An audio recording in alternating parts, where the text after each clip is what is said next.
So if we start about 2 years ago when you walked into the club, is the Norwich City now very different to what the Norwich City was then?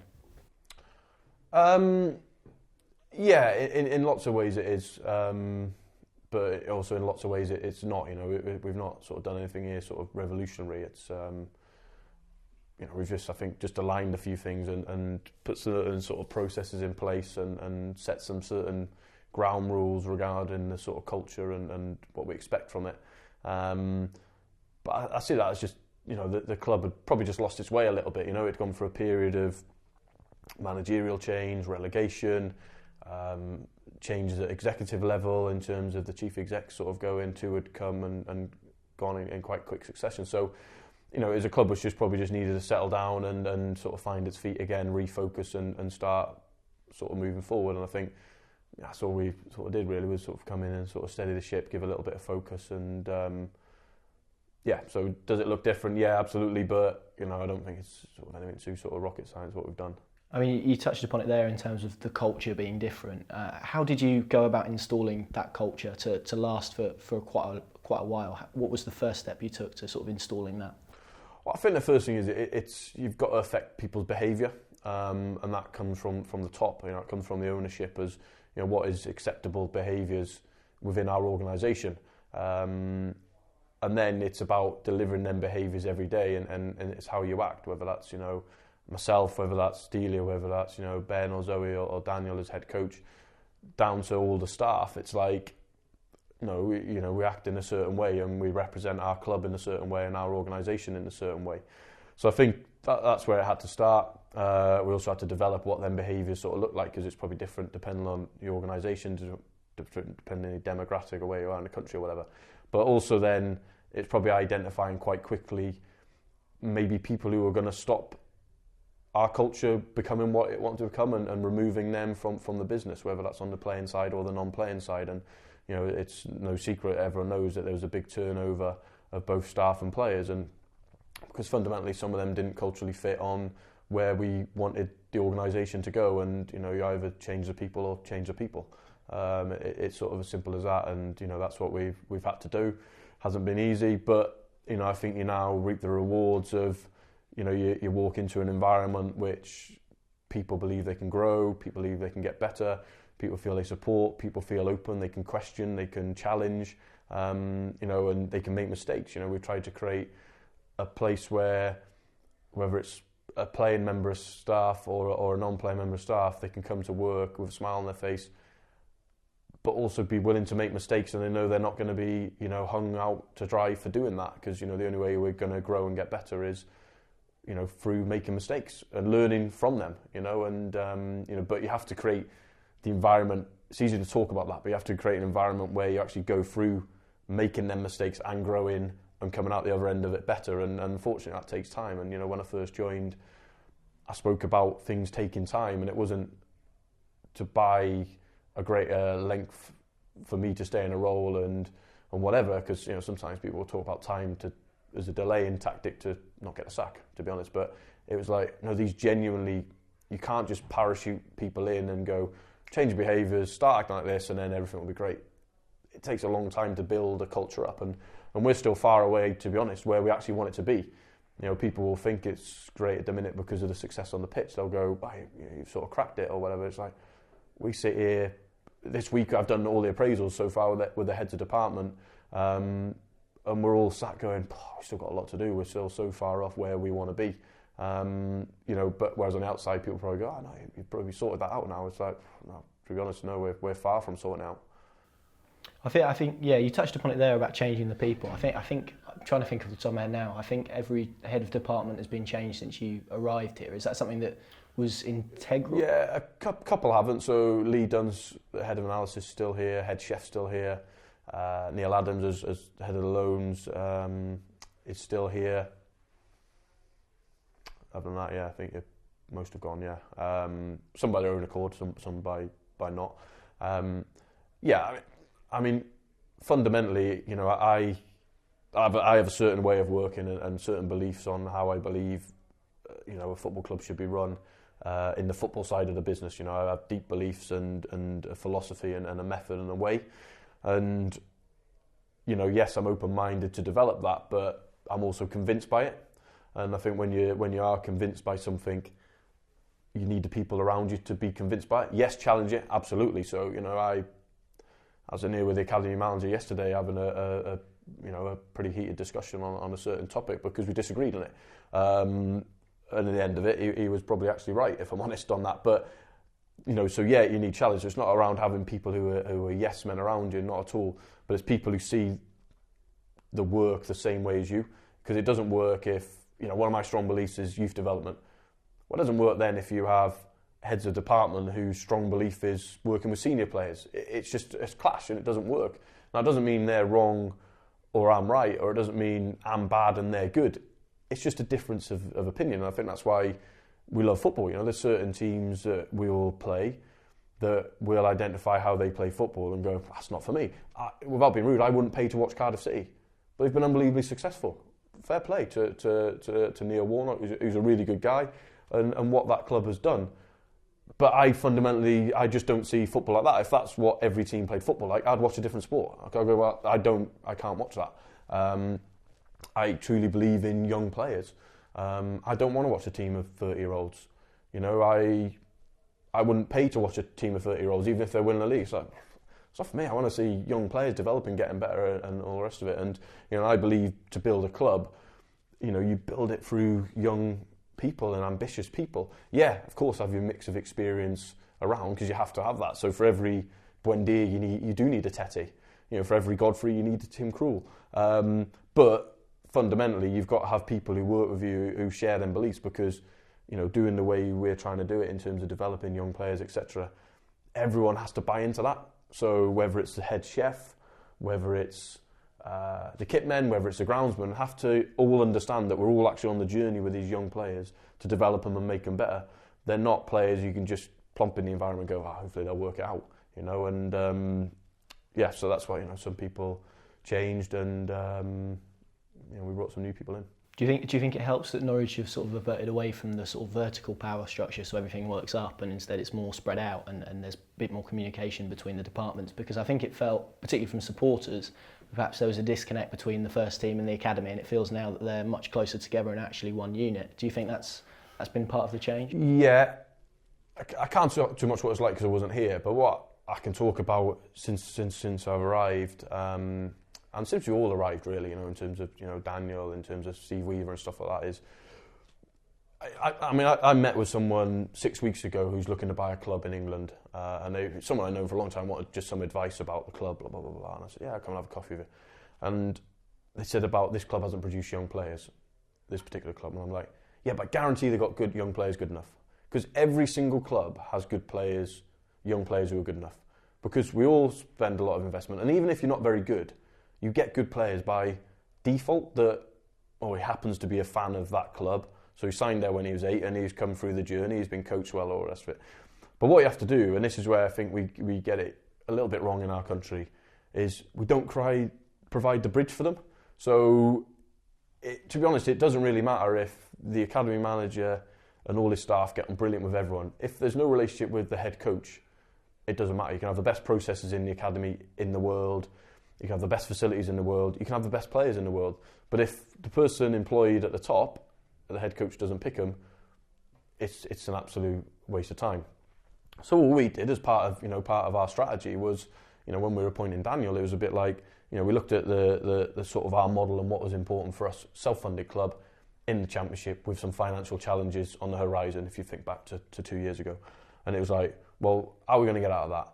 Well, we can't buy our way out of it because we've got no money to do that. A quick assessment of the playing group was, well, it's a group that's got relegated. Then it's a group who have underachieved in the Championship with the second highest ever budget in the Championship, by the way, which everyone forgets. And it's like, no, this is unfortunately a failing group of players. So it's not going to be just flicking a switch and they're going to suddenly get promoted. You know, whoever you appoint as your head coach, you know, because I looked at it and thought, I actually don't think the group of players are good enough to do that, whoever you put in charge. So it was like, right, well, what do we need to do? And fundamentally, we come back to sort of 3 things. Well, we need to employ somebody who's going to implement a certain style of play. which we can build the club on. We need somebody who's going to be open-minded in the transfer market, so accept maybe foreign players, maybe accept players who've been discarded from other clubs and go, no, we'll take him, we'll polish and work with them every day and try and develop them and make them better. And the third one is somebody who's going to promote young players from within. And fundamentally, when we come around to appointing a head coach, it was like that person has to fit in with them three things. It doesn't work if you have a great style of play but you won't play young players, or great style of play but can't make the existing players better. It wouldn't work. Likewise, if you do try and develop young players but in a terrible style of play, I don't think that works. I think to develop young players to be James Maddison or the Murphys or the boys now, Max and Jamal or whatever, it's like, no, they have to work in a certain structure and style of play which can make them the best they can be. If you go and put Max Aarons in, I don't want to be derogatory just to a club, but a team who don't play great football, he doesn't look anywhere near as good as he looks for us. But because he plays in our team, it shows the best sort of side of him. And the same for Maddison last year. I think if you put Maddison in a team who don't pass the ball, well, he never gets the ball. So he can't score all his goals from 30 yards and whatever, because like, when he doesn't get a touch, it just keeps going over his head. So I think it's, going back to the academy question, I think it was about building that bridge. And then you build momentum. Next week it's going to be announced that we've had the most appearances in the last 2 years of first-team players in the Championship, and we're in the top 5 of the whole Football League out of 72. That's a huge jump for us, because the 2 years previous we were 82nd in the whole country out of the 92. Is it 92 clubs? Yeah. 92 clubs. So it's like we've made a huge sort of jump. Now that's a start, but that comes down to loads of things. A, the players were good enough anyway. We haven't magically gone and found some new players. We haven't stumbled upon a player who just happened to be good. I can pretty much guarantee if you spoke to all the youth coaches, they'd go, we had better players than him who are now playing Sunday League somewhere. But so, we've created opportunities for them. We've had a head coach who's been brave enough to play them and make them better. As a club, but we give him support to do that, because that's one of our criteria for success. So our criteria isn't just you must win, because let's be honest, if that was the case, Daniel wouldn't still be here after last season, because you'd go, if it was just win, well, we didn't win. We won, drew, lost, won, but one of our main criteria points was that. Well, yeah, that's a huge tick, and that's how it works. But you've got to create that trust with people. You've got to create that ability that Neil Adams setting up the loans last year for Ben and for Todd. That he'd come back and every week he'd be saying to Daniel and to myself, Ben was good again the weekend, or Todd, I went and watched Todd on Friday night, he was great again, blah, blah, blah, blah, blah, and then you build the trust. Them two have come back, they've come into the group, they've done really well, they've played regular football, so Daniel's trust in Neil grows, and that's then, it's about sort of building that, and the next sort of stage for us is doing this consistently, because it's anyone can do it for one season. It's about, can we consistently produce these results and then grow and get better and get better. Yeah, I think that's it, because I seem to remember at the end of Alan Irwin's sort of reign as caretaker manager, he sort of bemoaned the fact there wasn't much talent in the academy that he could choose from, and yet 2 years later we're sitting here. I think the 4 players this season have made a third of the appearances that any academy graduates have over the last 10 years. Yeah. So is that a case of the structures you're implementing sort of blossoming, or is it just a case of opportunity? I think it's both. I think it's, the talent was there, because available to pick at that end of the season was Ben Godfrey, Jamal Lewis and James Maddison.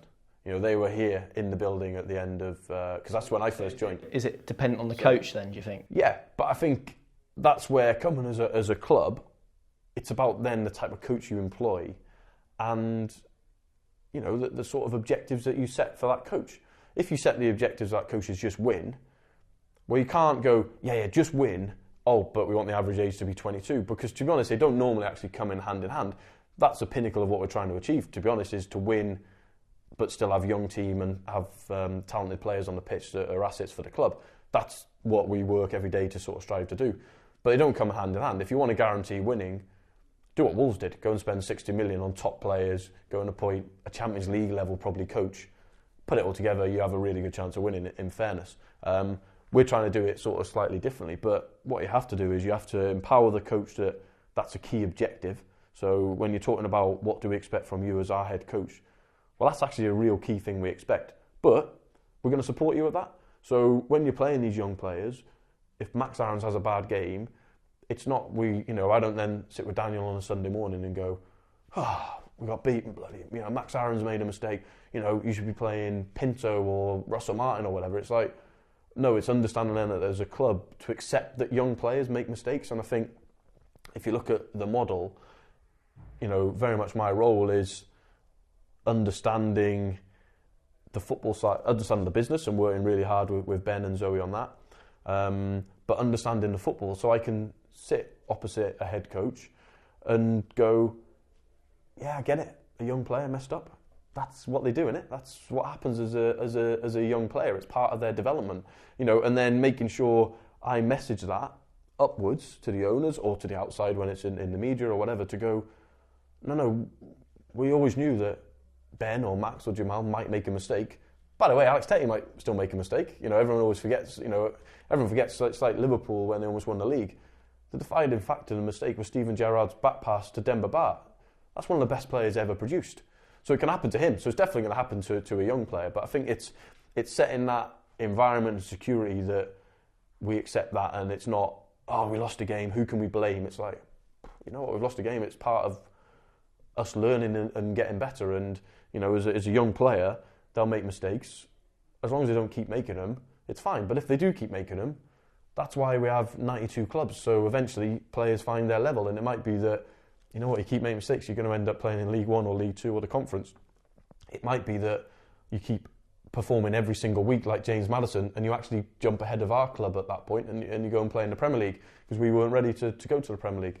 So I think it's creating that environment where everyone understands this is our objective and what we're trying to do, and you get full buy-in, and then we communicate it outwardly to the supporters. So it's not a case of the supporters going, is he playing Max Aaron? Why aren't we signing, Bruno from Brighton or whatever? It's like, hopefully, and I'd like to think, since I only talked since I've come in, but I've always tried to be really open and honest with the communications, because for me life's simple. It's like, we've signed Philip Heiss when we said we weren't going to sign anyone, but we weren't, but the deal came to us, so let's communicate how it came to us and why, rather than ever going, were they lying to us? Well, no, we weren't. We actually didn't intend to do it. Now we did it for the summer. And it's the same with about the youth products. It's like, we have to have assets on the pitch because we're a self-funding club, and if we're not in the Premier League, each year, realistically, we have to sell players. Well, to achieve that, we have to then have young players on the pitch. But then all we ask is people to trust us, a bit like when James or Josh went. It's like, yeah, but we're working constantly on, we're ready for when that day might come. So, he's gone, yeah, but, here's his replacement. James gone, here's Moritz Leitner, here's Emi Buendia. Oh no, Josh has gone. Well, yeah, but here's Onel Hernandez. And it's that then hopefully building that trust with the supporters and, even the players who are here to go that, actually, these guys, they've got a plan. It's not just, we sold James, what do we do now? Or the coaches and stuff, they're going, let's sell them all the best players. It's like, well, no, he's part of that conversation and plan. And yeah, of course, you say to me or to Daniel, do we want to sell our best players? Of course we don't. We want to keep them all. Imagine this team now with Maddison in it. Yeah. Imagine it. With, Angus Gunn in it, with Harrison Reed, players like that would be like, we might be promoted already. But the fact is we're not dealing with their rules. We've got different rules. So it's like, but as long as we accept them and we prepare for them and we don't bury our heads in the sand, then, hopefully we can each time keep trying to grow and get better.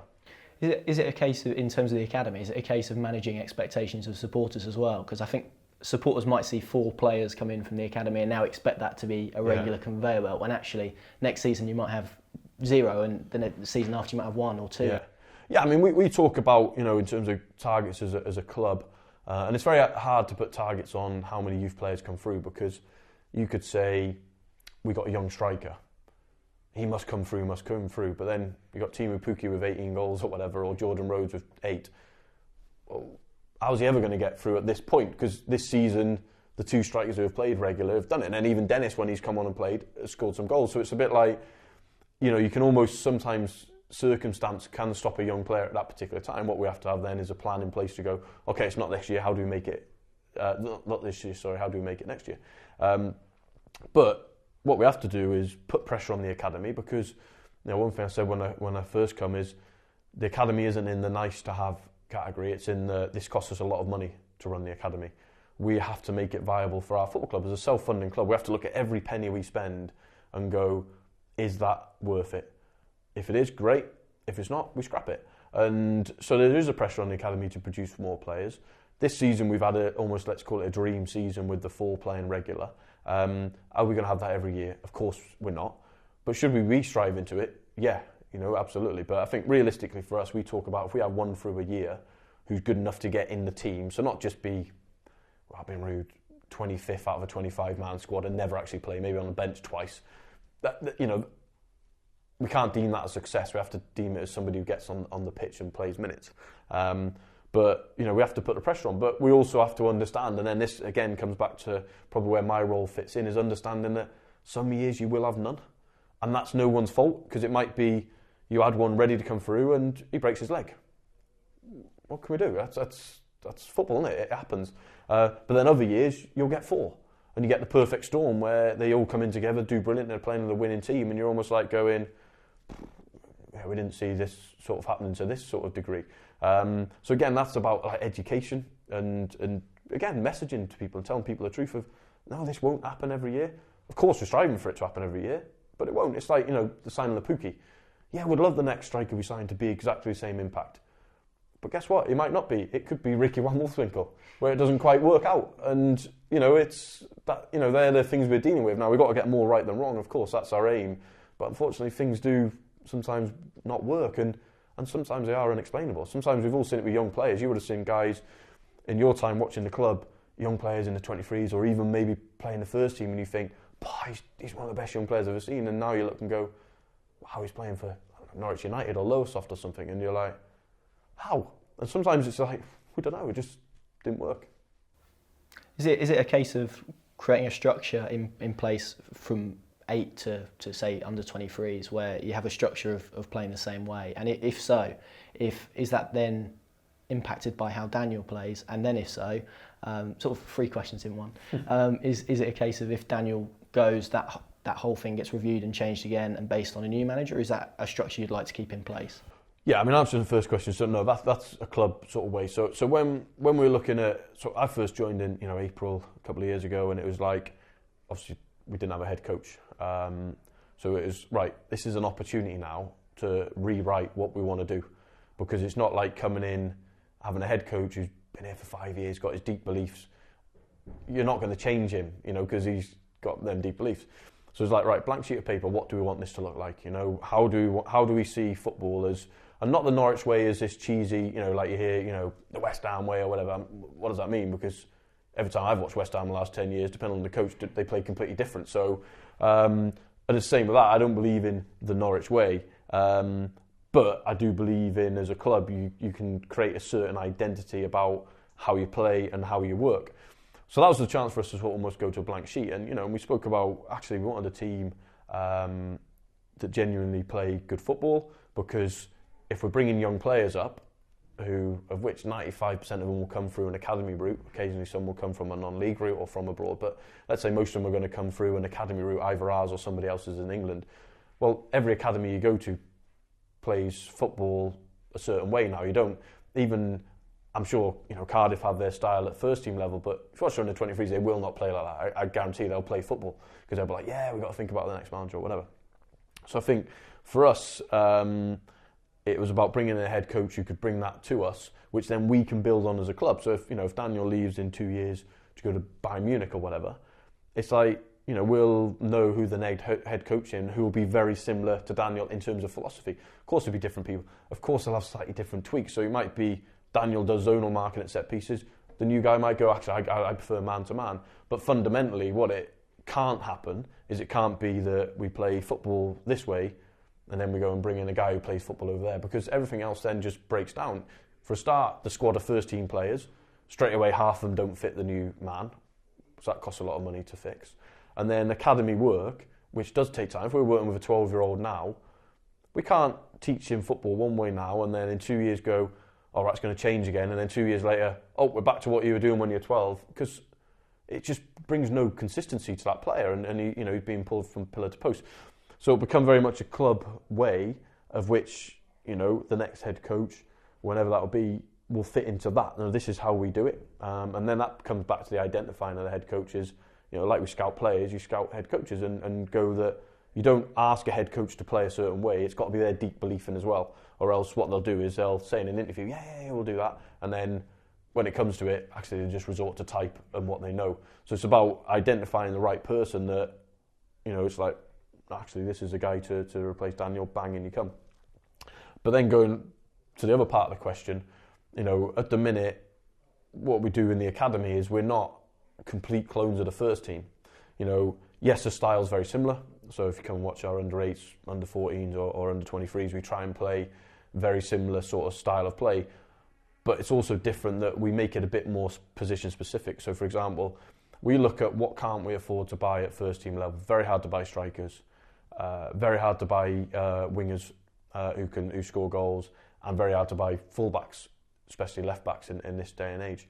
So it's like we put a big emphasis on that. So often you'll watch a lot of our younger teams playing 4-4-2 because we want to get 2 strikers on the pitch because we want to try and produce strikers because they're the ones we actually can't afford to go and buy. So it's like, let's try and produce our own strikers, whereas centre midfield players who are neat and tidy, every other club in the country is producing them. So we'll just go and either take one from there, buy them or loan them or whatever because, there's loads of Harrison Reeds at academies that you can go and get. So it's like, well, let's not spend too much energy producing that style of player. Let's try and produce the type of players which actually we can't afford to buy. And if you look at the market, strikers are unbelievably expensive. It's hard for us to go and buy Jordan Rhodes. So we've got to try and produce a Jordan Rhodes. So that's where it does differ sort of slightly. But let's say the principle and the style is the same. So might play 4-4-2, but it doesn't mean we smash it long to Quinn who heads it down for Phillips. It's like, no, we still play football our way and we still, want players to be bright and tactically really smart and we still want to press the ball the same way. It's just maybe done in a different shape, but the idea and the identity is the same. Has the emphasis in the academy changed? I think we saw a few years ago, obviously, Norwich famously winning the FA Youth Cup, whereas now I think the youth teams perhaps have a little less emphasis on winning games of football and it's more about education. Is it more you try and mould them as a team, or is it the focus now shifted onto individuals and trying to improve them? Individuals, and the results we don't care. And because for the simple fact is, for me, the end result is we have to get players in our first team or players in another professional first team who can make us money or whatever in the future. So, and there's lots of ways of doing that, and some clubs keep their players all together till they're 22 and then hopefully they make it to the first team. But we're a big believer in creating opportunity, either that's straight in our first team, such as Max Aaron's route. So Max has come through under 18s football, played pretty much a year at under 23s football as an under 18. Then it got to pre-season, pre-season with the first team now. At the end of that, we'll make a decision of what do we do. You'd always either stay training with the first team, get your games for the 23s, or actually maybe we're going to put you out on loan, depending on how we did. Obviously, Max did great, got straight in the team, stayed in the team, same as Jamal last year. But then you have Ben and Todd, who needed a different route. So Ben was 19, had played a few games in the first team, dipping in and out of the cups. Obviously had a few games at York when he was 16. And it was like, I can't have another season being, third choice defensive midfield player, fifth choice centre half, fifth choice right back for Norwich last season. It's like he needs to go and play games. He needs to go and get a season of experiences of playing Saturday, Tuesday, Saturday, playing in big games, getting sent off, making mistakes, and all the rest of it. And so, Ben went on loan and, he had a outstanding time at Shrewsbury, played against West Ham twice in the Cup, played at Wembley twice, got sent off against Walsall in the checker trade, so I had loads of, played with injuries, saw, manager who was being linked with other jobs, so that insecurity of, could the manager be going? So in a year, we couldn't recreate that for him in our under-23s, because we can't recreate playing at the Olympic Stadium against West Ham in front of 40,000 with the 23s, with a great respect. 200 people turn up. We can't create that getting sent off in an important game feel and how would you react to that and that walk of shame back to the dressing room. So he had to go through that, and his loan went really well, and Neil Adams literally monitored him every week, and at the end of it he comes out as a player who we could all confidently say, bang, he's ready to not just be in the squad of Norwich but actually impact the squad and play here. And he's had to be patient for his chance, but he did well in the cups and then eventually get it.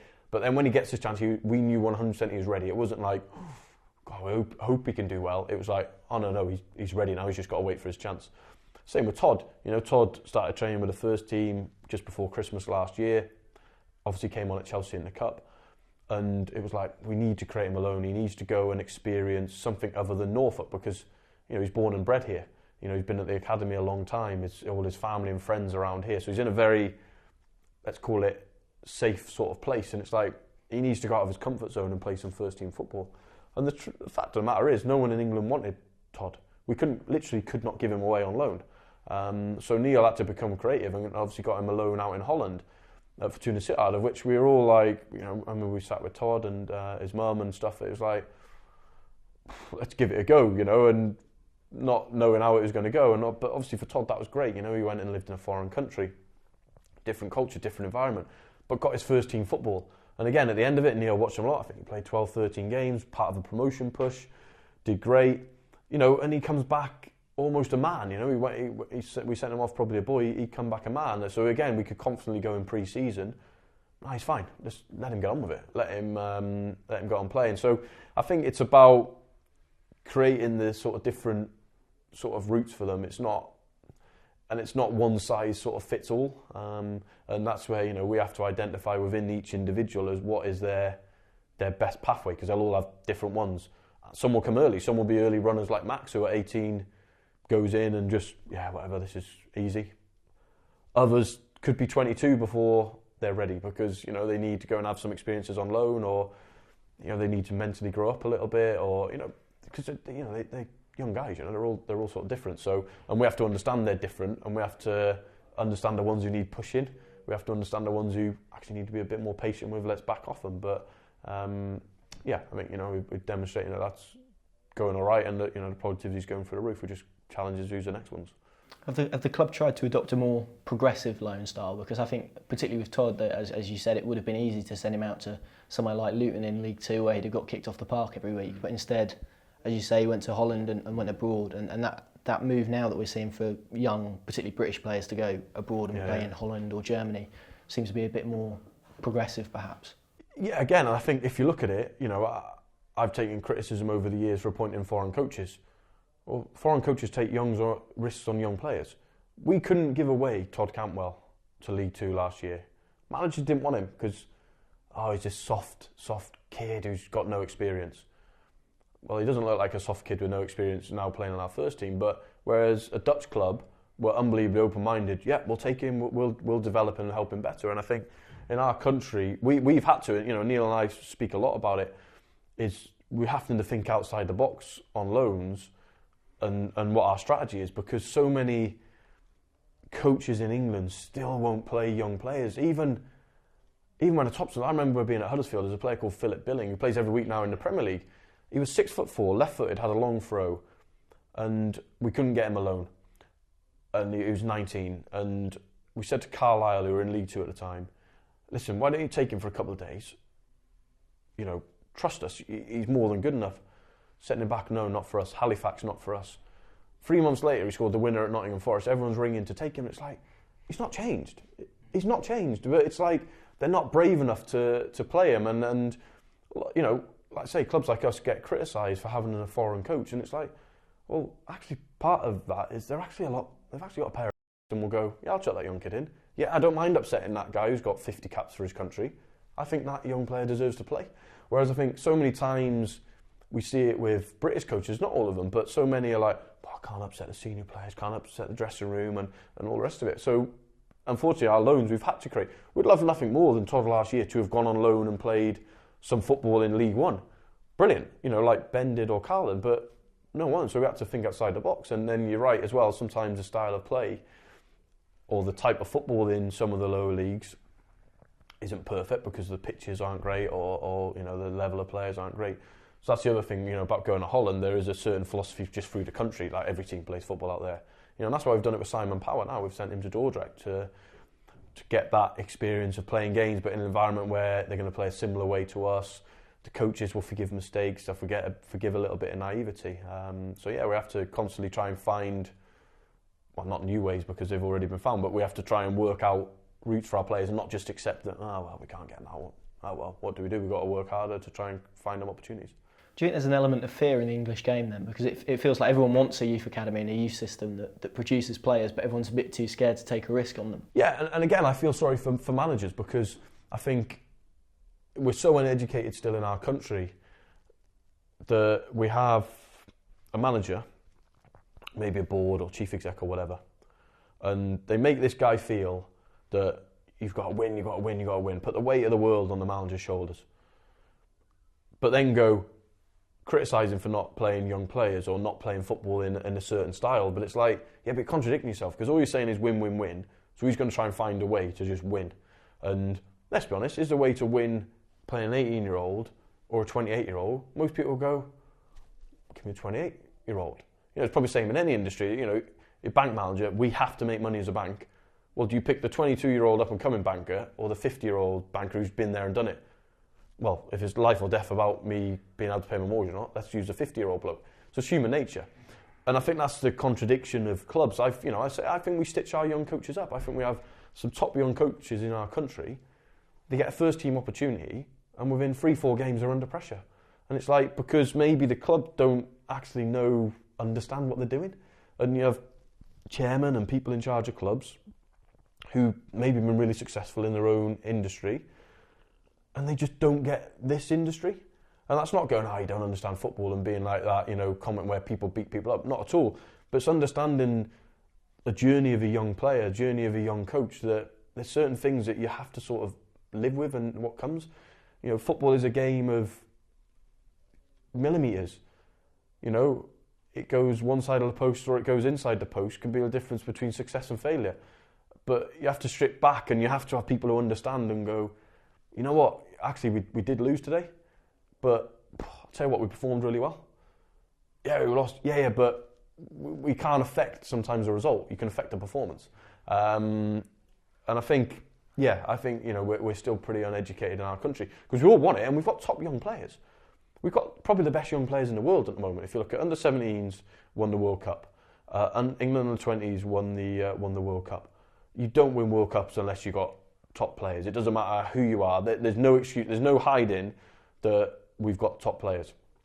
You go and see what, you know, Sancho's doing over at Dortmund. You know, top young player. Look at even us last year. Look at Angus Gunn, Harrison Reed, Maddison. You know, two of them have got in the England squad, Maddison and Gunn, in the last 18 months. You know, it's like top young players. But someone has to give them an opportunity and then put trust in them. But as a club, you have to support the coach in that and not beat him up for, you know, what you can't be is just like, we want to win, but we want to do it with a load of young players. Well, yeah, that can happen. But the chances are you'll probably have loads of inconsistencies on your way, and you've got to live through them inconsistencies and go, yeah. And then you've got to, you know, have a sign up there. You have to ignore the noise. So you have to ignore then the criticism of, I'm not sure this is working. We need experienced players. You have to ignore it. And you have to get, you know, the people at the top of the club to ignore it. No, don't read Twitter where they're saying that. Don't listen to them, because they don't know. This is what we're doing, and we've got to go through it, and we've got to support people through it. Or else what you do is you just change every 3-4 months, change the philosophy. And we need to do this. You probably watched the Sunderland programme on Netflix. When you watch that, no surprise you got double relegation. Not at all, because they had no plan, and they put all their faith in one man, which were the managers, and as soon as it started going wrong, it must be the manager's fault. Well, maybe look a bit deeper. Maybe that group of players wasn't good enough. Maybe the culture wasn't right. Maybe the environment wasn't right. Maybe the coach you employed needed some support and help. Whereas you put them on a pedestal and go on, get on that, sort that out, will you? All right, sort that out. Brilliant, on my own. You know, with 20 departments that I've got to deal with, and 25 players, of which half of them are overpaid and shouldn't be here and don't care. Really tough, and I think, you know, we as a football, we get that so wrong often, you know.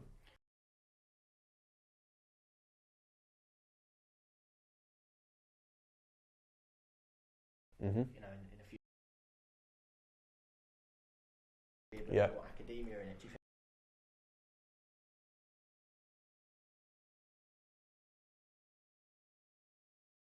I think it's a bit of everything. I think the education system in our country's improved a lot.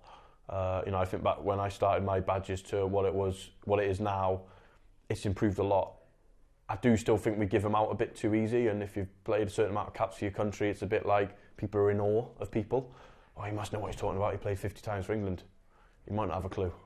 Without being rude, he might not. As I was fortunate enough to visit Red Bull Formula One this week, and talking to Christian Horner, and he goes, most of the drivers don't have a clue. You couldn't put them in charge of a team. But in football, everyone thinks, well, he played. Whereas if you said put, I don't know, Max Verstappen in charge of a Formula One team, you'd be like, what, in charge of 300 people, all the rest of it? You'd think you're crazy. But it's the same in football. They go, he was a top footballer. Well, now you need to put him in charge of 25 other footballers. Oh, and 30 staff members. Oh, and he's got to deal with the media, or the rest of it. Oh, and the board. It's a pretty tough job. And, I think, there's a lot to be said about preparing coaches for that. And I think Germany, I genuinely believe, are the best at that. I think their courses are the most regimented. They're the toughest to pass. And they take it very, very serious in terms of, whether if you're either a student partaking in their courses or the DFB in terms of how they deliver them, take it really, really serious.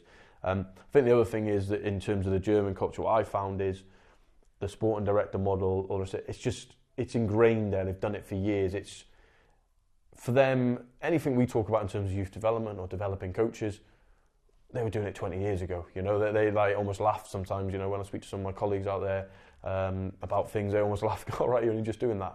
And it makes you feel about this big. And you're like, don't get me wrong, but there's lots of things in our country we're miles ahead of them. So we'd be miles ahead in terms of some of our sports science protocols, or in terms of having a loan manager. They don't have it. It blows. When we had Moritz on loan from Augsburg last year, Neil was sending them out monthly reports of all his data. This is what he's done. This is it. Comments from the player, comments from the coach about him. And they were like, the first time they got it, rang up, go, what's this? We've never, this is unbelievable. We've never, wow, you do this. And we're like, yeah, of course we do. So, it's not, and I've always said about different football cultures is, I've always thought about German coaches and German players. God, if we can take the best of what they are and the best of what we are, because we're very good at lots of stuff, that's a powerful mix. And then if you can take, what's the best that Spain do? What's the best that Portugal do? What's the best that they do in Brazil? Or what's the best they do in Scandinavia? If you can put them all together and not go that, there's just, one football culture is the best, because we've all got different skills. Ours, our culture of our players is, they always work hard, always have a great mentality on the pitch, they're tough, whereas sometimes some of the foreign guys are less tough and a bit more like tackle on the pitch, just stand on the pitch crying for 5 minutes. Whereas if we can stop that, but then you see a Moritz Leitner, for example, in the canteen, every day, how he picks his food for his dinner, you don't just go, I don't know. He's like, right, okay. And then he's packing his food for the evening to go, no, I need to have some of this tonight. And then that rubs off on our players. So I now see Jamal Lewis do the same thing every day. Whereas Jamal would just go for, chuck some food on. Now he's like, right, because he's learning from, top professionals. But then likewise, maybe Moritz, when he first come, would get tackled in training and almost be like, stop. He's now also jumps up and, because that's a real fantastic trait that we have in our country, of which referees again, get on with it. So yeah, it's about sort of bringing the best together. But I think we've still got a lot of work to do at top level of clubs to understand. And I think we make so many mistakes that we employ people as chairman, or people become owners and they've been unbelievably successful in their own business, and they can't quite get their head around why it doesn't work in football. And that's tough. I've always been fortunate that my last 2 jobs I've worked for 2 of the best owners, in Dean Hoyle at Huddersfield, who got it and let you do your work, and Delia and Michael here, who get it and they let you do their work. All they want is just tell us what you're doing. No surprises. And that's great, whereas I look at, some of my sort of friends out there in the game who work for different type of owners who interfere, maybe overrule them and stuff, and you think, how can you do your job? You're actually just a puppet for someone else, really.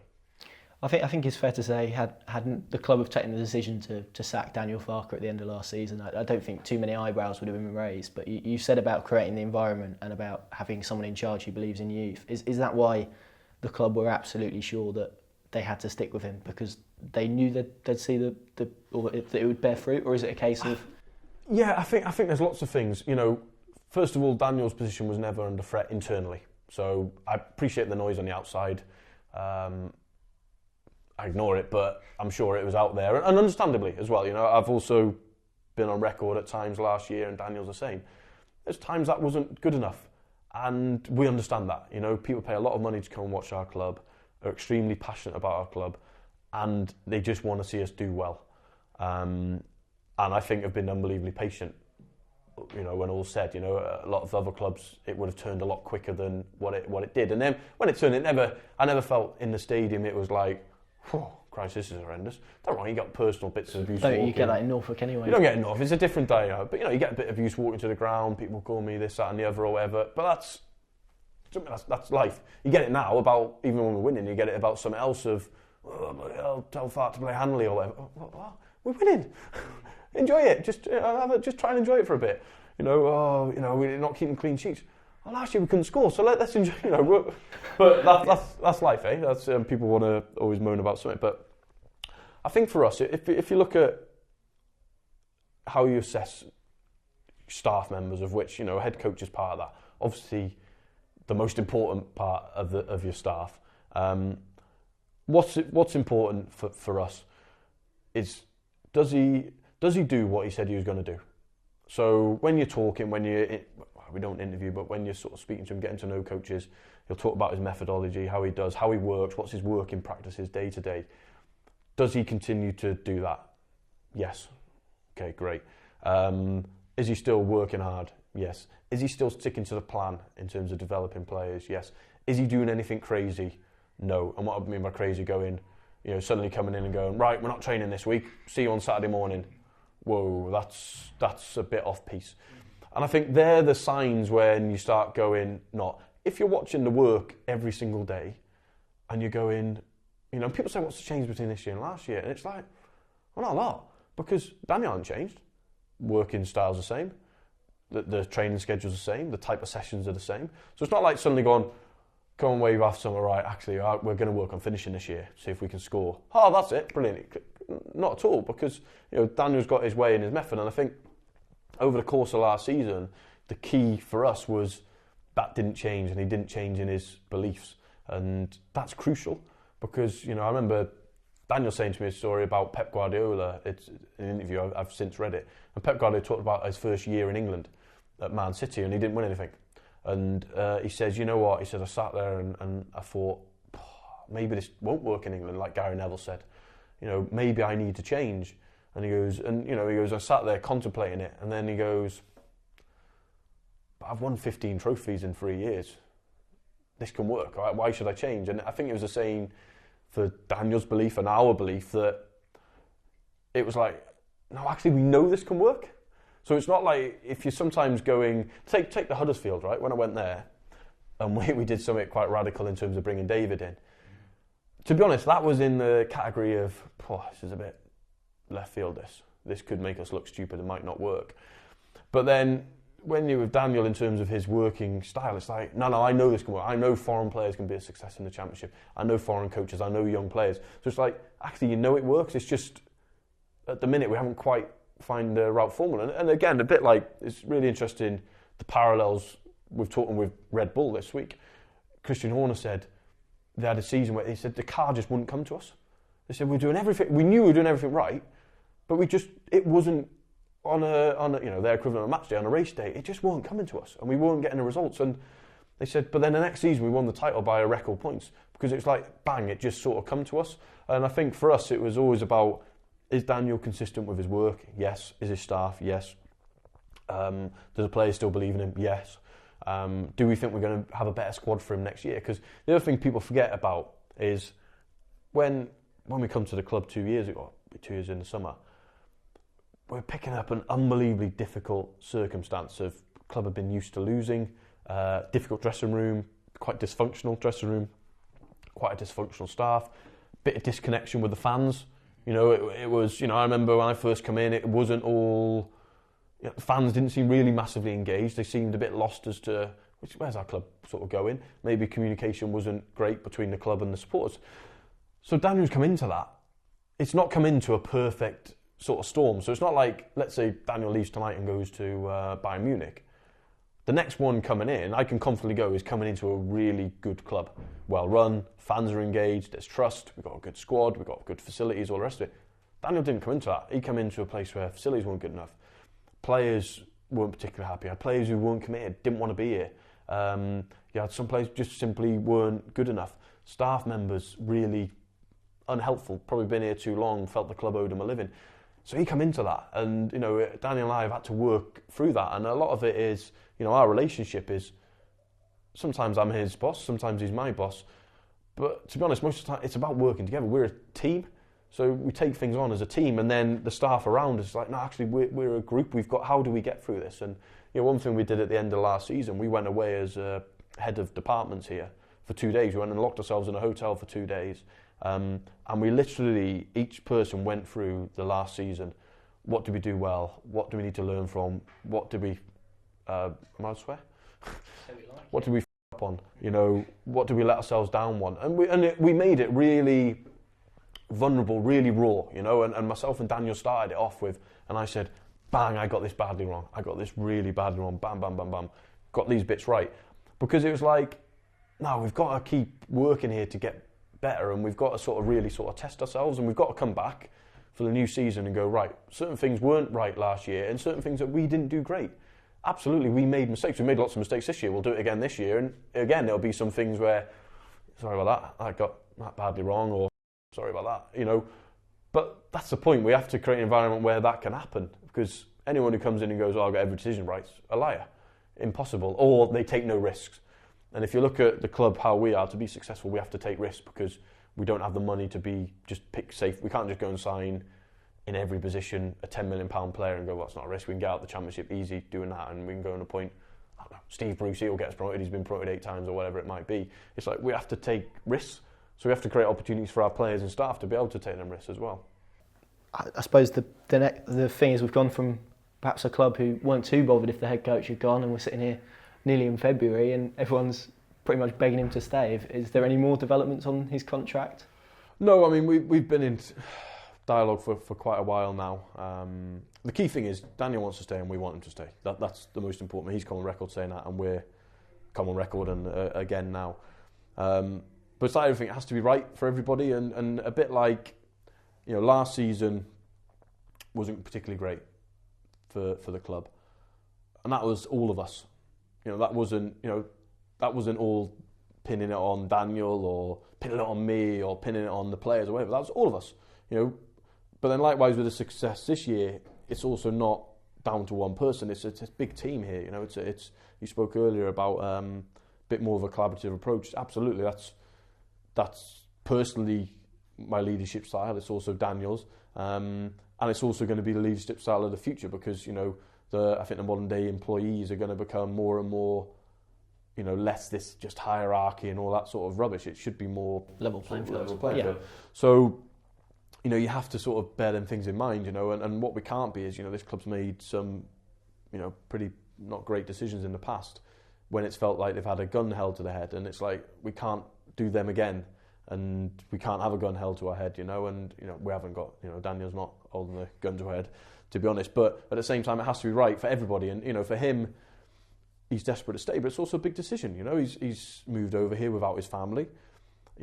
If he commits to a longer period, does that mean the family commits? And it's the little things which people don't see. They see the guy on the sideline in his trendy Parker waving to the fans, and they forget that, oh my God, he's got 2 kids and a wife back in Germany. What are they thinking? And he's got a mum and dad and a sister and sort of all them sort of things that people forget, and they're the things which sort of take time to iron out as to what that's going to sort of look like going forward. And then also from the club side, being really honest as, listen, Daniel, if we're not promoted, this is what it's going to look like. If we're promoted, this is what it'll look like. It's we're not through the woods yet as a club. Whether we go up or not, it's still, we've got challenges to keep readdressing the balance, and we'll get there. But so it's just not as easy as just give him a new contract, loads of new money, he'll sign, everyone's happy. It's like, well, no, there's actually a bit more nitty gritty on that. And the other thing is, because he's a workaholic, and I'm a workaholic, often you don't have time to talk about it, and it's wrong because you put your personal situation sometimes to the back burner, and it's like, oh, we should sit and talk about this actually. Oh yeah, can we do it next week? Oh yeah, let's do it. And then you get to next week, oh, actually we've got something else, and that's where it's hard as well, and that's probably something both of us have got to develop and get better at, of going, oh, actually, get your head up sometimes and sort things out. But can I confidently sit here and say he'll be a head coach next year? Yeah, I think he will be. Yeah. And I think a lot of people don't speak about your situation as well. I think you've mentioned it as well, what you came into. Was there a period last season where Norwich were perhaps struggling a bit and you saw Huddersfield in the Premier League and sort of, oh, that could have been me? Or have you always sort of been, I'm glad I came here, this is what I came here to do, this is what I'm going to do, and been very focused on it? Or was there a little bit of self-doubt in your mind when you saw Huddersfield perhaps surviving in the Premier League? No, not at all, but I was really glad they did, because, I think it shows that, I'm a huge believer in legacies and leaving places better than what you found them in, and I'd still look at pride of what we did at Huddersfield. And again, David gets most of the success for that, but again, it's a team of a lot of good people who are still there, and to see them take it on last year, obviously this year's been a bit more of a challenge, but was great to see. And but at no point, I knew the risk of leaving there was I could be leaving the club in the Premier League.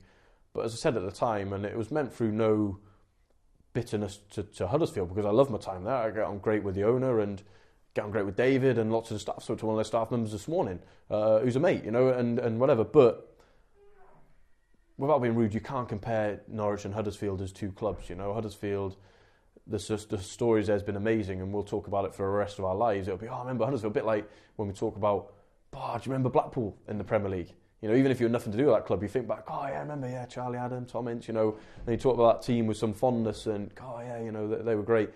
It's the same with Huddersfield, but fundamentally, I always believed that this is a club who can become established in the Premier League. And, I looked at the challenge that this club sort of imposed and thought, I fancy having a go at that. At the same time, last year, I got to say, there's times it was really difficult, and there's times that, I'm out walking my dog at 6 a.m, and you're questioning, is it worth it? What's the point? It's, you're getting a load of hassle, you're getting a load of stick. You could be sat in the Premier League, or I got spoken about another job last year, and I was like, listen, I don't want to talk. I'm happy where I am, but you do think, I could take the easy option out here. But nothing worth having comes easy, does it? And we have to stick with it. But you do question it because you work so hard every day, and you work with people, and you're trying to do the best things, and when the results don't follow that, it's hard. It's the best job in the world when you're winning it, and it's tough when you're losing because, as much as it affects the supporter on a Saturday night when they get home, trust me, it doesn't affect as much as it affects us.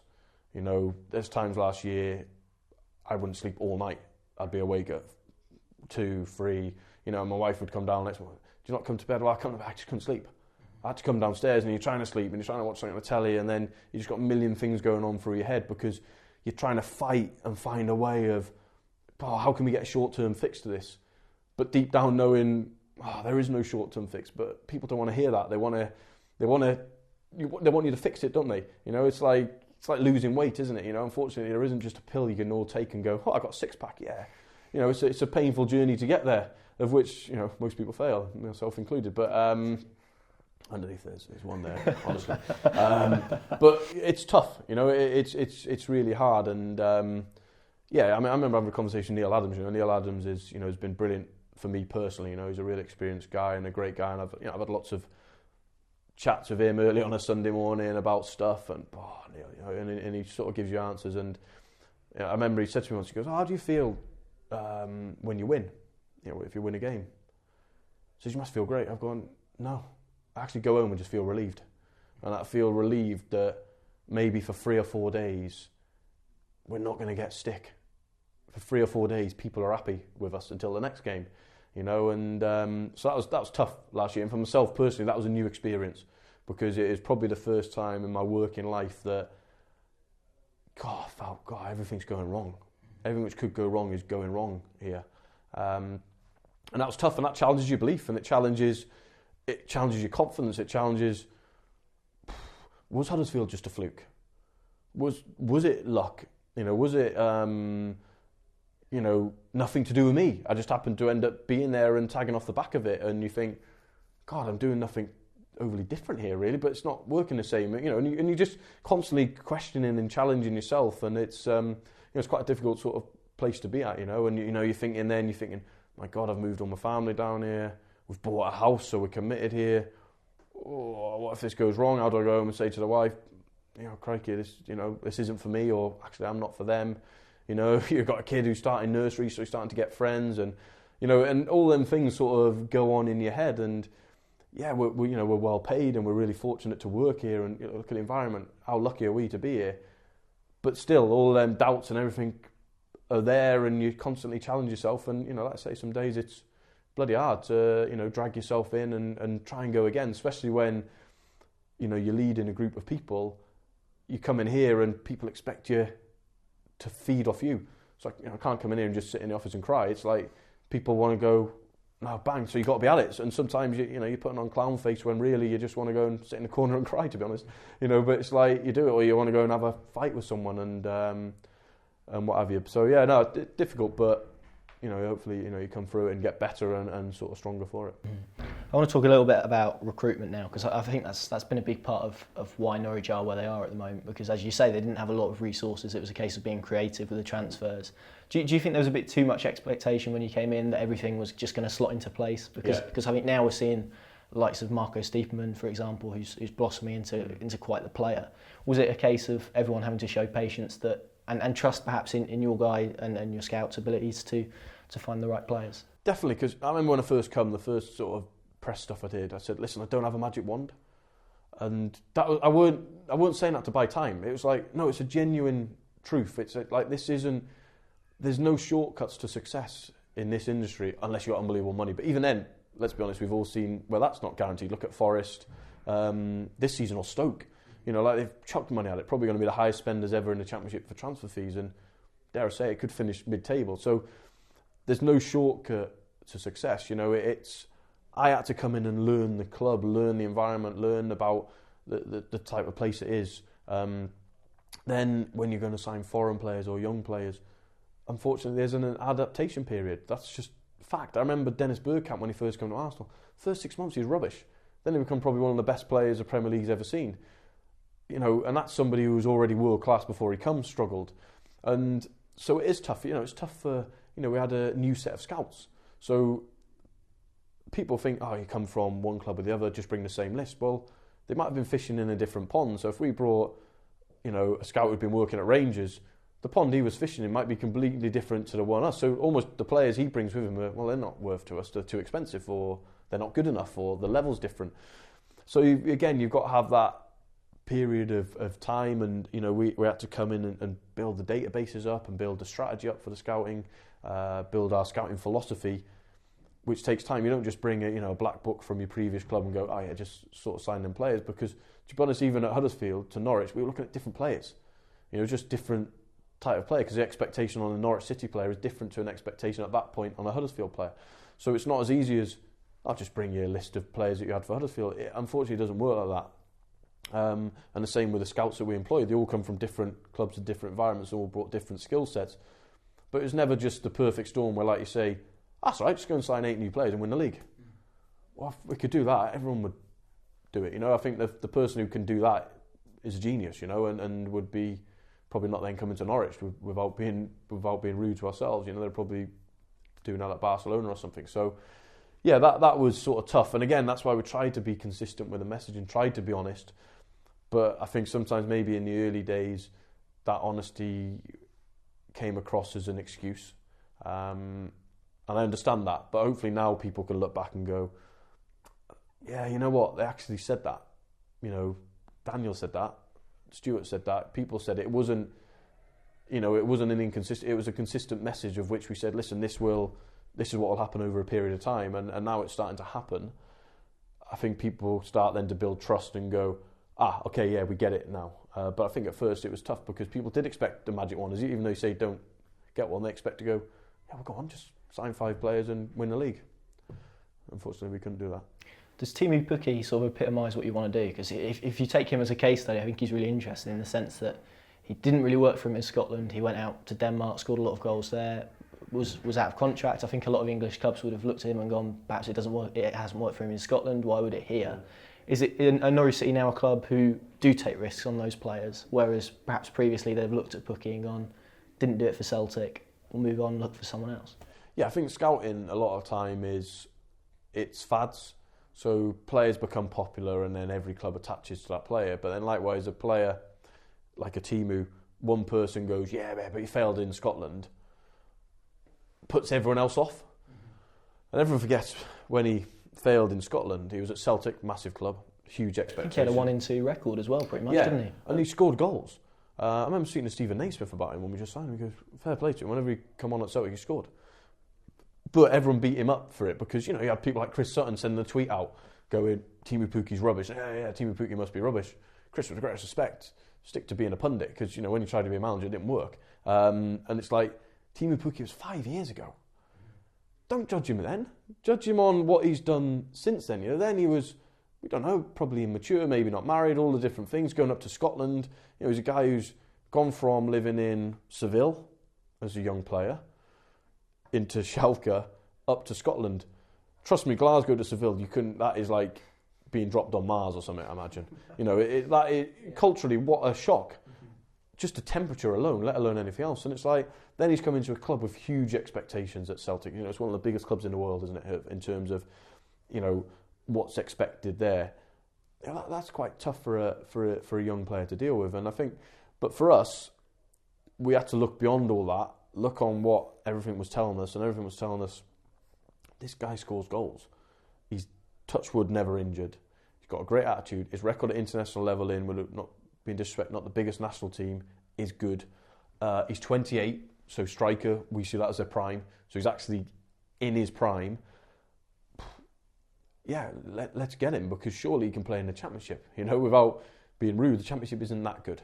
It's a good league, it's a strong league, it's good players, but we're not talking about saying you need to go and play in the Liga and score at the New Camp and the Burnabout. You know, we're talking about playing Millwall, Rotherham, Burnley, Bolton, clubs like that at home. You know, it's like, it's a different level without being harsh, because we're at the level. So yeah, but I think for us as well, it's about taking opportunities. If you look at it, our strikers didn't score enough goals last year. I think Nelson got 8 or 9, Cameron got 2, I think, before he went. Dennis got 1 or 2. So it's like, it's blatantly obvious, and we felt we had a bit of a sure bet, if you like, in Jordan Rhodes. So it was like, well, let's have another one who we still think is a sure bet, but we're all right. We've got the comfort because we've got someone who we know if we create chances, Jordan Rhodes scores. He'll do that when he's 50. He's just that bloke. So it's about, you know, it's a calculated risk, but a club in our position, we have to do that, whether it's risk with young players or risk with recruitment. Because I think another one is Moritz Leitner. You know, you look at Mo, what he's got and his talent, and I look at him and go, what are you doing playing at this level? You know, he's a Premier League player in my opinion. But again, I think his journey took him to a top, exciting young player at Dortmund, goes to Lazio, probably a poor move at that point, didn't have the language, young guy, doesn't work out at Lazio, goes to Augsburg, whose coach is a bit more almost like Sam Allardyce type coach. We look at Mo, doesn't really fit to that style of play, doesn't play, and then straight everyone, well, discard him. Well, obviously it didn't work at Lazio, maybe he's got too much money, it hasn't worked at Augsburg, they're not a big club in Germany, but, you know, whereas we looked at it and gone, Daniel had worked with him, so knew his personality. We looked at him and thought, well, if you actually look at Augsburg's squad, they got 30 players, so they got too many players. And then we looked at the guy and gone, well, with his talent and his attitude, maybe he just needs a home, maybe he just needs an environment where, you know what, Mo, we're going to look after you and we're going to get your career back going in what direction it needs to go. And I think, you know, he's repaid us so far. But again, I think he was damaged goods at that point because everyone just looked at the CV and were like, well, if I weren't there, must be something wrong with him. Well, sometimes you can just be done by circumstance. You know, it doesn't make you a bad player. You know, look, we let Ryan Bennett go. He's playing every week in the Premier League. You know, people could have looked at Ryan at that point and gone, well, he must be damaged goods. If Norwich let him go, he must be rubbish. You know, on the back of what was a poor season for him for Norwich that season. But no, it's just the circumstances weren't right for him at that point of the club, and he's gone on and done amazing. And that's like, you know, so you have to be open-minded in your recruitment, especially when, like I say, you're in a club in our situation. Again, if we've got £100 million spent on players, you don't have to take a risk on Moritz Leitner then. Go and buy Tom Kearney from Fulham, who you guaranteed is going to smash this league apart. You know, you don't have to take a risk on Teemu Pukki. Just go and pay the money and get Tammy Abraham on loan. But when you haven't, you have to do it differently. Yeah, I was going to touch on Mo actually, because I think he's quite an interesting case study in the sense that he was on the bench in a Champions League final in 2013 or something, and then, you know, years later finds himself at Norwich, and that journey I think for supporters would have been like similarly, why is he here? Because if you look at it, when he signed, it was a case of he's only on loan, he's only going to be on loan, and then it sort of came, okay, it might come, and then, oh, he signed. So was there a point where you had to convince Mo that Norwich was for him, or was it something that sort of naturally happened? Because I think if you look at it on the surface, it's perhaps a signing that, considering Norwich's finances, is quite impressive, really. Yeah, I think it naturally happened to a degree, but I think, huge credit to Daniel and his relationship with him. Huge credit to the environment the club come that, he came here on loan and immediately felt settled, immediately felt part of the club, felt safe here, felt he could develop and build his career here. And I remember I met him 2 or 3 times over the summer, and we were trying to get a deal done, and met his agent, and I'm pretty convinced he could have gone to other places, but I think he knew he was 25. I need to go somewhere now, and I need to go somewhere where I can go and prove myself for the next year, 2, 3 years, and get my career back on track.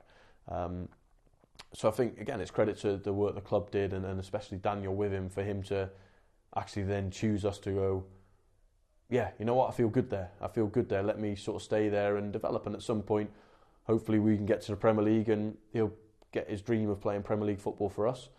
If not, it might be like others where he outgrows us. But the fact is, we'll help him on that journey, and along the way he'll make us better while we're on that journey together. So, I think it's credit to what's the environment I think has been created, that a player like Mo Leitner becomes in the end desperate to stay here. That's it's tough, but it's good, and like I say, it's good. Good credit to all the people who sort of helped to make that happen. From Phil Lithgow, who's our player liaison officer, who looks after him. The physios, the sports scientists. Obviously, Daniel I've already mentioned from a coach. Delia and Michael. He's been sat in the lounge with them, having lunch with them. That's rare. You don't get a chance to sit with the owners of a football club, and they look after your wife and you during a game, and make you genuinely feel part of the Norwich family. And I think for Mo, all them factors made him go, oh yeah, you know what, this is maybe a really good place for me to go and try and get the career which he knows he should be having. As much as we talk about how good Norwich's recruitment have been, there's obviously been some not so good signings as well. You spoke about some of the mistakes that have been made. Why is it that you think the British players, where people sort of look and go, oh, championship experience, that's beneficial, haven't quite worked here? Yeah, it's interesting. I think recruitment's, you can never tell, because somebody can be rubbish for you on Monday and world class for somebody on Wednesday. And I think football will always confuse us to that, as to how did that happen, I think for us, the mistakes we've made, I think, have been honest. So we've always bought players with the best intentions, who fit the plan, who fit the style. Hasn't worked out. I think our aim is we've got to cut that down as much as possible, because we don't have money to waste. So when we do, it's a bit like it's stabbed in the heart, to be honest. It's like, oh no, that's cost us X amount. Oh, we might not get back that. That feeling on a personal level, there's nothing worse, and I take full responsibility for them ones that we've got wrong, and but we have to minimise how that happens. Why it doesn't, I think sometimes you can take scenarios and go, take Ben Marshall so far. We signed him, probably thinking he's going to be our fullback, attacking the way we want to play. Starts the season, gets an assist at Birmingham, plays a couple of games. We had a difficult start to the season. Max Aarons plays away at Cardiff in the Cup. Plays at home to Stevenage Cup, plays away at Cardiff in the Cup. Brilliant in both games. At left back, Daniel, going back to brave coach, goes Ipswich away, bang, championship debut at right back. And if you look at Max, he's never looked back. And Ben's become a victim of success. So as much as, let's say, Ben so far, because he's still our player, hasn't worked, well, it's at the detriment of something working unbelievably well, such as Max. So almost as a club, you can almost swallow and take that. What we've got to get better at of, could we maybe have then not signed Ben and gone with Max earlier? Could we maybe have only got Ben on loan, type of thing? They're all the things we have to go through and beat ourselves up. And at the end, we might still come back with the same scenario of, no, we would have signed Ben Marshall, of course, because he's a fantastic player. He is. He's a top player in the Championship. But Max has nicked that spot. And then you look at the wingers and you go, well, Todd's done amazing. Buendia's done great. On Elander, so it's like then for Ben, he's not been able to get an opportunity in them positions. So sometimes they don't work just because others end up doing better. You know, take Jordan Rose. Jordan has played nowhere near as much football as any of us expected. But that's because Teemu Pukki's been ridiculous. And it's a bit like, well, we can't really criticise the signing of Jordan then, because every time Jordan's come on, he's delivered. And it's a bit like, maybe if Jordan would have started all them games, he'd be scoring all them goals. And we'll never know. So I think there's certain ones like that. You know, ones fundamentally which we can't accept. And if we look ahead to Saturday, obviously Leeds away, Norwich City are quite prominently one of the leading clubs, if reports are to be believed, who signed a letter asking for clarification over obviously the whole spying incident. Can you just sort of clarify what you're seeking for in clarification? Because I think there's a lot of Leeds fans quite angry that you're trying to get them a points deduction. Yeah, of which we're not. You know, if what they've done, which they've admitted live on TV, by the way, if that's it, is there a point? Absolutely not.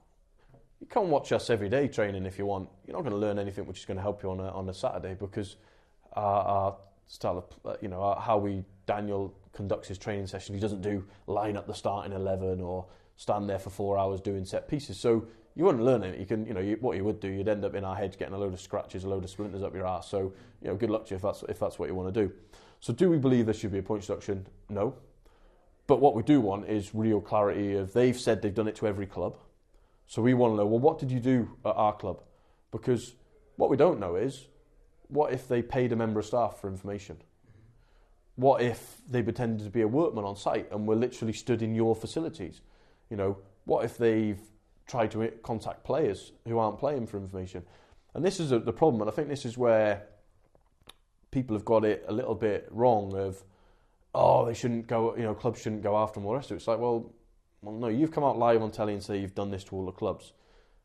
We now want to know, well, what have you done exactly? Because what if this does run deeper? Now, surely it doesn't, but, if you're willing to go with bolt cutters to a training ground a day before a game and notice that Harry Wilson isn't playing at Derby, how do you know that it stops there? And then come on and do an interview and be so blasé about it, as if, this is what we do. Because what I also don't get is when people go, but culturally they wouldn't know that that's right. Okay, well, in certain cultures, it's all right to have 2 or 3 wives. But I think the minute you step in our country, you know that that's not all right. Surely at Leeds staff, it's not just full of Argentinians. Surely there's some people who've worked in this country, and I think the sporting director was previously at Middlesbrough, who could go, no, you can't do that here, mate. You just can't. We had similar things last year with Daniel, and the staff. They come from a different culture, so they don't understand after the game, it's a culture to invite the opposite manager in, have a drink, just talk about the game. Oh, okay, we didn't know. So the first couple of games, it's a bit, right, and then it's like, I really apologise, we didn't know. So certain cultural things that, at first, of course, but listen, you sort of, as a club, Leeds is one of the greatest clubs in our country. People running that club know what's right and what's wrong, and, we've not heard from them, which again probably surprised us. I'd like to think if we'd made a mistake, and I think that's all they've done is made a mistake. I think they've made a bad judgment call as to what they've done, and I'm very convinced now they won't be doing it, and I'm very convinced that what they did had no bearing. They've been the best team this season in the league. They deserve to be top. That's nothing to do with spying on people. Yeah, it could help if Harry Wilson isn't playing, if a certain club's going to do a certain set piece. Of course, they're marginal games and it helps, absolutely. But Leeds are top of the league because they've been the best team over the first 29 games. For me, there's no doubt about that. The coach is obviously a world-class coach. The level he's worked at and what he's done with that set of players is amazing, But I think there's a way that a football club should behave. And I think to come out and be so blasé about that in an interview, live on Sky, which the whole world's watching, if we did that, I got to be honest, I'd probably pick up the phone the next day to the clubs and go, listen, apologise for that, we're going to fully cooperate with the Football League, but we've heard nothing, and I think that's maybe a little bit disappointing. Do I think it has a bearing on how they play against us Saturday or us against them? No, because, like I say, what they've done, if that's all they've done, shouldn't be a point. I don't even think it should be a fine. But I do think the Football League, will take it serious, and I think we need to be convinced as a club and all the other clubs that we've spoken to and everyone that, okay, that was it. brilliant. Okay, that's fine. It's like, I don't know, it's like admitting that you stole a Mars bar from the shop. Okay, was it just a Mars bar, or because I'll tell you what, we also had a Snickers missing, a Twix missing. Oh, and someone's purse got nicked.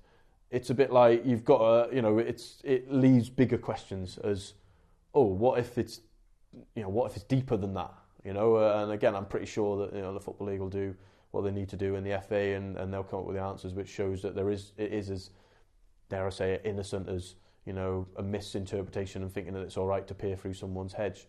That's fine, but and then hopefully at the end of it, Leeds will come out and show a bit of class as a club and go, yeah, you know what, we actually got that wrong, and for all 23 other clubs it's been affected, listen, we apologise for that, and we apologise that you all got sort of dragged into it, because again, for us, it's not great that he goes and does that interview and then that Daniel's got his press conference the next day and the first 20 questions are about Leeds United and Spygate. It's like, we got other jobs to do, it's about the fancy presentation that Bielsa did.